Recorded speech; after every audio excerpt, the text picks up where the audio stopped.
Shalom, meus queridos, voltamos com as nossas aulas de Religiões Comparada 2. Pastor Ilmar falando de Lavrinha, Minas, Centro de Cultura Bíblica Berechite, Seminário Teológico Berechite.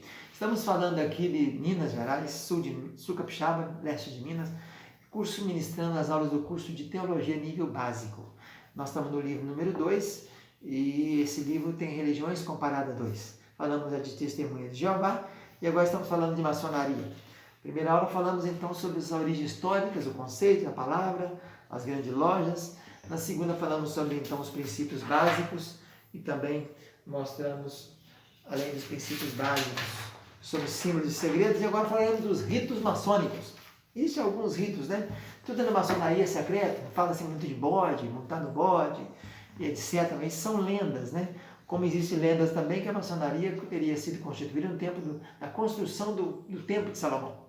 Negativo. Na verdade, ela começou na Europa, lá com os pedreiros que faziam as catedrais góticas. Eles tinham muitos segredos para construir aquelas catedrais e se reuniram, então, daí levaram o nome de maçonaire, quer dizer, ofício livre. Né?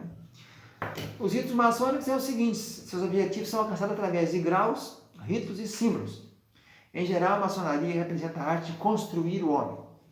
As grandes lojas do Oriente, de diferentes países, são independentes, em parte devido à diferença dos ritos que surgiram durante o início do século XVIII.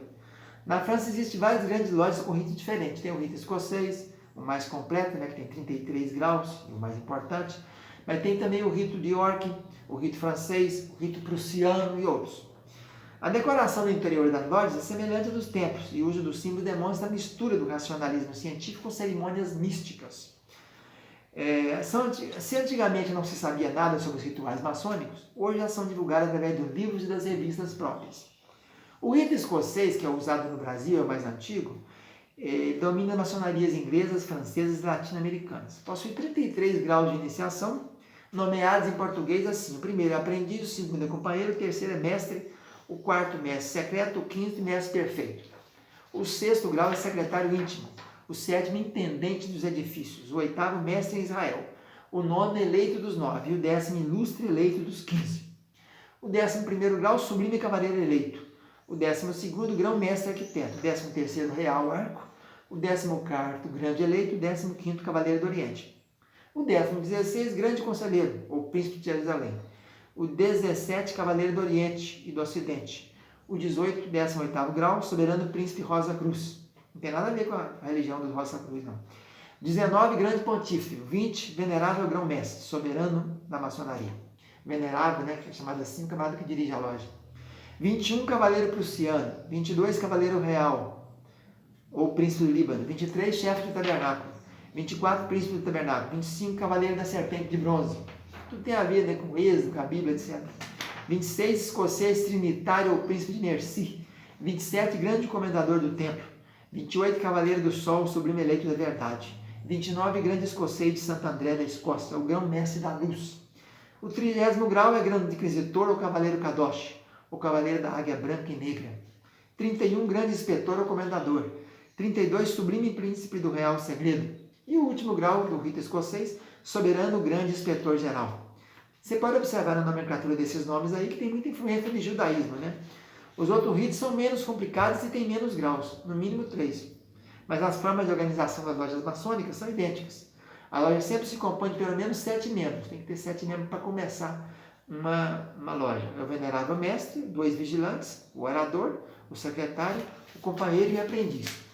Para se tornar aprendiz primeiro grau, o candidato deve submeter a certas provas e meditações, responder algumas perguntas e redigir um testamento com os olhos vendados. Em seguida, é admitido no templo, presta juramento e recebe um avental e um par de luvas. Só depois de um ano poderá ser eleito companheiro, depois mestre e galgar os demais cargos. Né?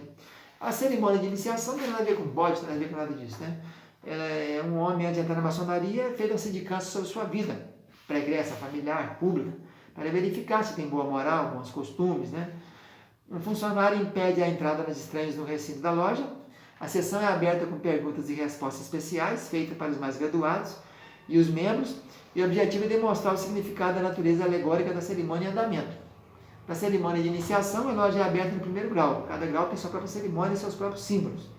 O candidato é preparado lá de fora da sala, tira o paletó, a gravata, deixa o dinheiro, simbolizando que a loja aceitará mesmo na pobreza e aceitará os outros membros na mesma situação. É levado à sala de olhos vendados e pergunta o que tens aí, fala um pobre candidato das trevas. No decorrer da cerimônia, o candidato faz o voto solene de não revelar os segredos da maçonaria, a venda é retirada, e aí recebe a informação acerca de uma série de sinais e aperto de mão, certas palavras simbólicas referentes à construção do Templo de Salomão. Então a maçonaria tem muito a ver com isso, né? Em seguida, o candidato é presenteado com a ferramenta de trabalho do primeiro grau, que simboliza umas 24 horas do dia, que deve ser divididas em orações, trabalho, higiene e ajuda a um amigo. A outro, poder da consciência. Terceiro, o valor da educação. Finalmente, o mestre fala sobre o simbolismo do primeiro grau, um retângulo com as representações pintadas desse estágio. A loja é fechada no primeiro grau com cerimonial especial, que pode ser um banquete, uma cela comemorativa da integração de um novo irmão, etc. Depois de algum tempo, o aprendiz passa para o segundo grau, para o terceiro, com a cerimônia específica, a revelação de outros segredos. Pode possuir além do grau de mestre, mas a base são esses três: aprendiz, companheiro e mestre. Os três rituais são apresentados em folhetos não muito detalhados, né? E o quarto grau em diante são denominados graus filosóficos. O membro da ordem tem direito a sair dela e a ordem tem o direito de expulsar os indignos. Então, a organização é a seguinte: para certos cargos só pode ser eleitos maçons com determinado grau. Os membros do Supremo Conselho devem ser 33º grau. No Grande Oriente, o poder executivo é exercido por um presidente. Há o Conselho da Ordem, composto de 21 membros, isso lá na nacional e na internacional. O poder legislativo é exercido pela soberana Assembleia Federal e o judiciário é exercido pelo meio de jurados, pelos tribunais de justiça, Superior Tribunal, Conselho Federal da Ordem, Soberana Assembleia Federativa, etc. Os trabalhos da loja maçônica são cerimônias rituais, estudos, seguido de debate, trabalho administrativo, etc. Maçonaria não é religião, né? Textos da Constituição apresentam apenas conceito de lei natural, proibição de servir aos ídolos, falso Deus, blasfemar, de matar, aceita qualquer tipo de religião, católico, maometano, judeu, espírita, evangélico, e nesse aspecto tem uma força ecumênica. O grande arquiteto do universo é um Deus indefinido, impessoal, vago, uma força construtora, ordenadora, evolutiva, que não corresponde ao conceito bíblico, né? Charles de Blanc diz o seguinte: maçonaria é secreta, o cristianismo é aberto. Maçonaria é para poucos, o cristianismo é para todos. Maçonaria exige juramento de sangue, o cristianismo diz não jureis de modo nenhum.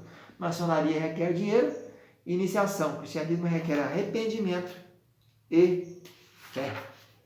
Então, vocês viram aí nessas aulas que a maçonaria não é uma religião, nós colocamos aqui no estudo das religiões comparadas, porque tem a sua mística e o seu lado secreto, né? Ficamos por aqui, fica na paz, tchau, tchau.